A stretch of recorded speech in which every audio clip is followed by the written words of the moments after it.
Hello everyone and welcome back to the latest edition of Dynamics 365 and Office 365 tips and tricks brought to you by the Marks Group.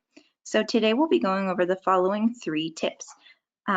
First, let me make sure I'm sharing my screen. There we go. Okay, so first we're going to talk about Microsoft Teams. I'm going to show you how to turn off message previews, and this is particularly great for anyone who needs to share their screen during a meeting. There's really nothing worse than messages popping up in the corner for the entire meeting audience to see. So I will show you how to turn off your message previews in here.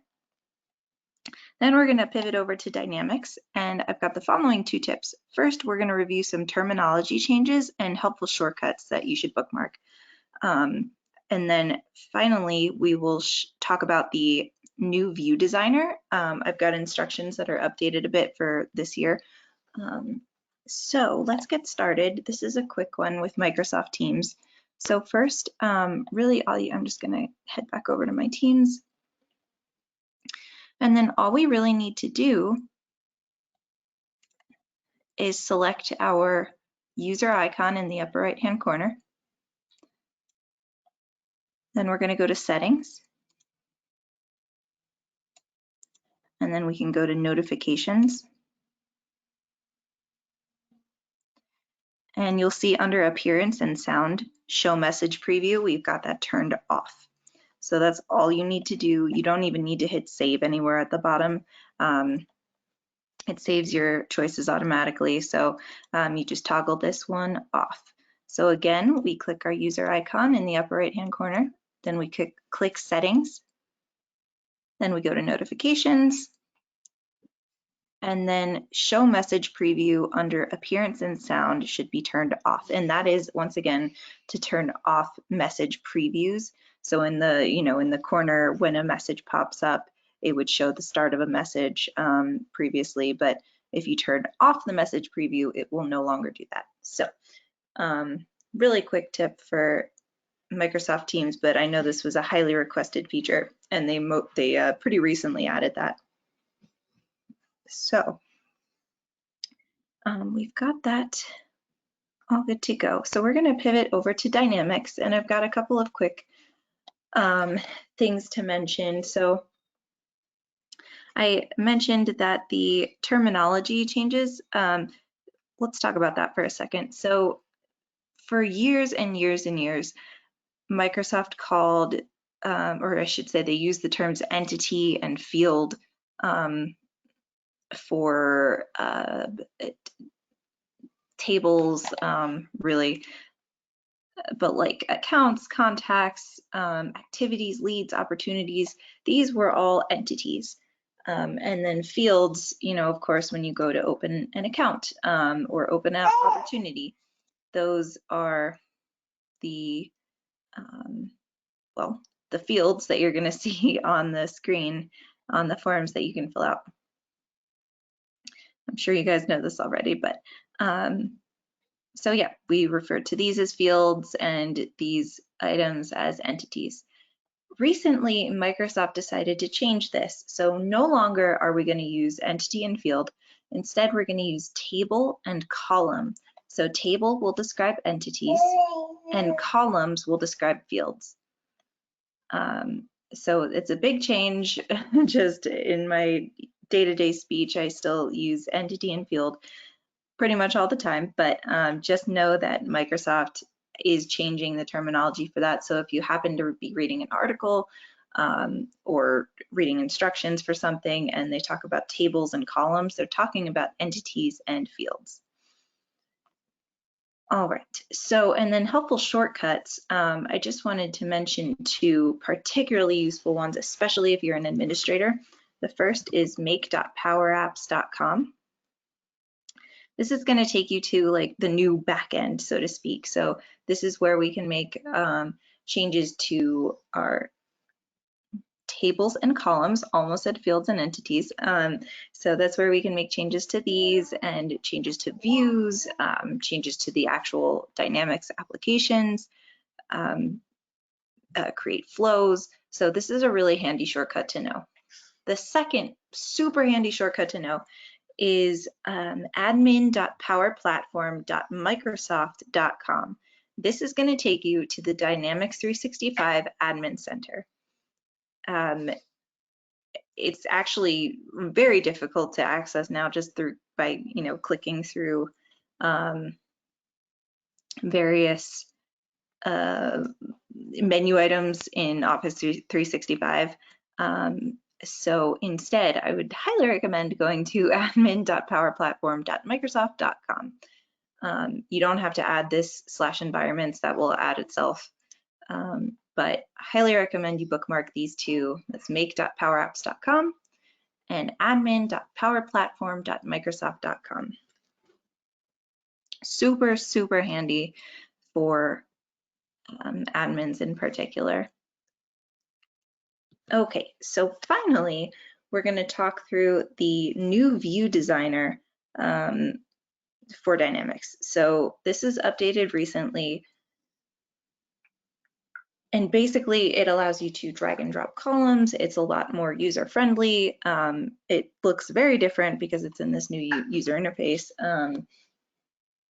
So we're going to head over to that. So first, we're going to expand data.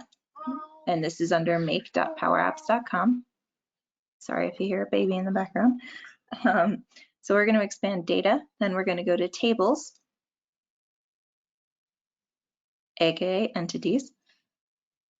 Then we're going to select the table that we want to edit views for. So we'll just go to account.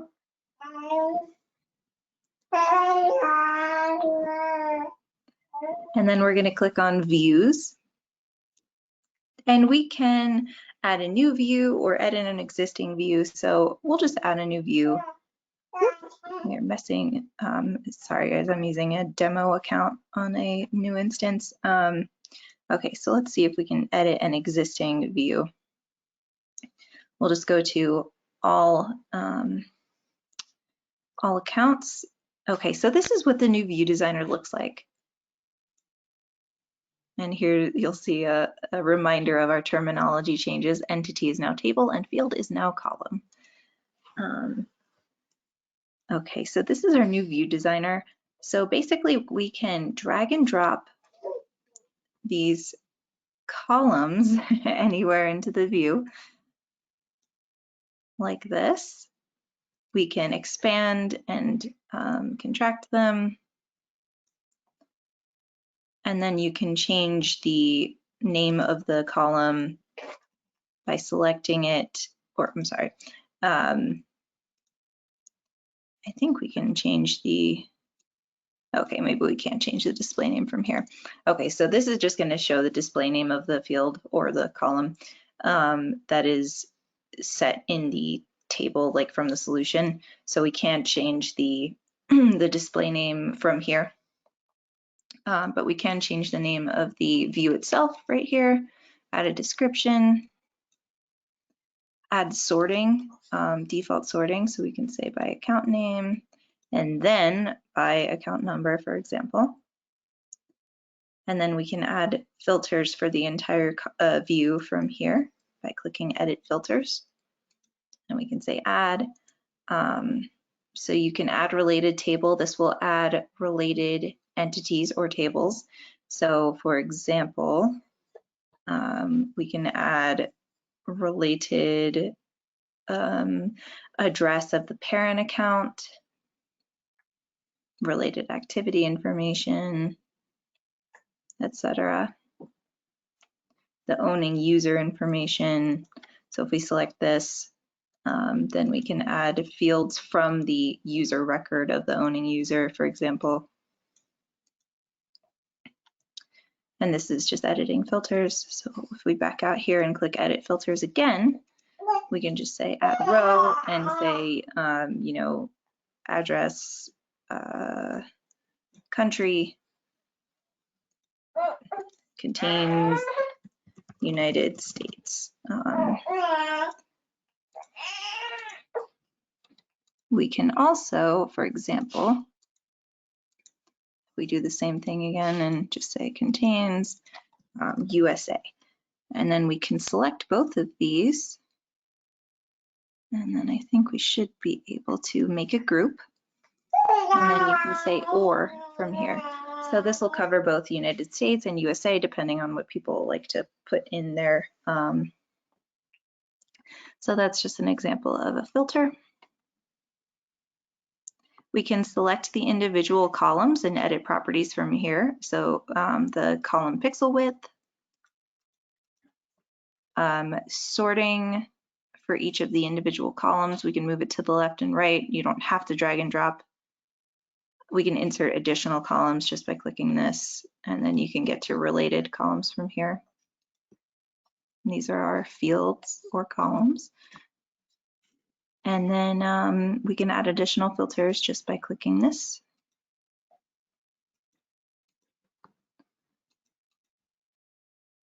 And yeah, so once we're all done with this, we can click save. It couldn't save because we didn't make any changes.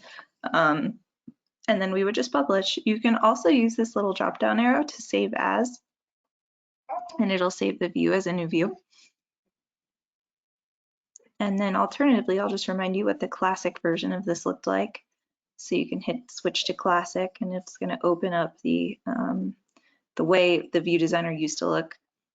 And you can still access this by going to, customize my solution in the advanced settings, and then navigating to the views from the solution screen that pops up.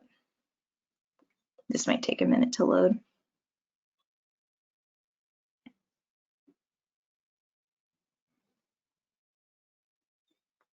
But while this is loading, I'm just going to summarize what we talked about today. So first, we talked about turning off message previews in Microsoft Teams. Very simple. You just go to your user icon, then settings, then notifications, and then under appearance, I think it's called, you just turn off message previews. No need to hit any save buttons or anything. And then we talked about terminology changes for Dynamics 365. So entities are now tables and fields are now columns. Still going to take me some time to get used to that one. So here you can see the old view designer. So, all right, I hope this was helpful for you. You can email me anytime at megan@marksgroup.net. All right, thanks so much, and I'll see you guys next time.